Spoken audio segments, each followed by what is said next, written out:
আজকে বানাবো চালতার আচার। প্রথমে চালটাকে ভালো করে ধুয়ে সিদ্ধ করে নেব। প্রেসার কুকারে 2টো সিটি মেরে সিদ্ধ করে নামিয়ে নিয়েছি। এখানে তেলটা গরম করতে দিয়ে দিয়েছি সর্ষে ফোড়ন দিয়ে। এবার চালতাটাকে দিয়ে দিলাম। অবশ্যই প্রেসার কুকারে 2টো সিটি মেরে নেবে।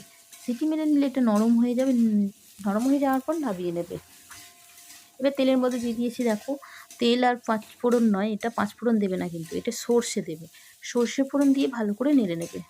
তার সাথে নুন হলুদ অ্যাড করে দেবে। অ্যাড করে ভালো করে এটাকে মিশিয়ে নেবে। তো একটু ভালো করে কষে নেবে, দেখতে থাকো তোমরা। আর আমার ভিডিও যদি তোমাদের ভালো লাগে একটু সাবস্ক্রাইব করে দিও প্লিজ।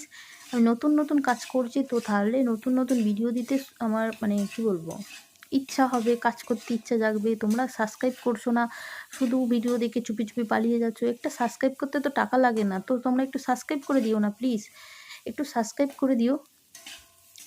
জাস্ট তুমি একটা সাবস্ক্রাইবটা করে দিলে কিচ্ছু হবে না, তোমার টাকাও লাগবে না, পয়সা লাগবে না। আমি আর যদি নতুন নতুন ভিডিও দিই, রেসিপি বানাই, তোমাদের কাছেই কিন্তু আগে যাবে। তারপরে দেখো গুড় দিয়ে দিয়েছি আমি। গুড়টা দিয়ে ভালো করে মিশিয়ে নেবে। মিশিয়ে নেওয়ার পর এটাকে ভালো করে মিশিয়ে নেবে। তোমরা চিনি দিয়ে পারলে করতে পারো, আমি এটা আখের গুড় দিয়ে বানাচ্ছি, তো গুড় দিয়ে করলে ভালো টেস্ট হয়। তো তোমরাও এটা করতে পারো।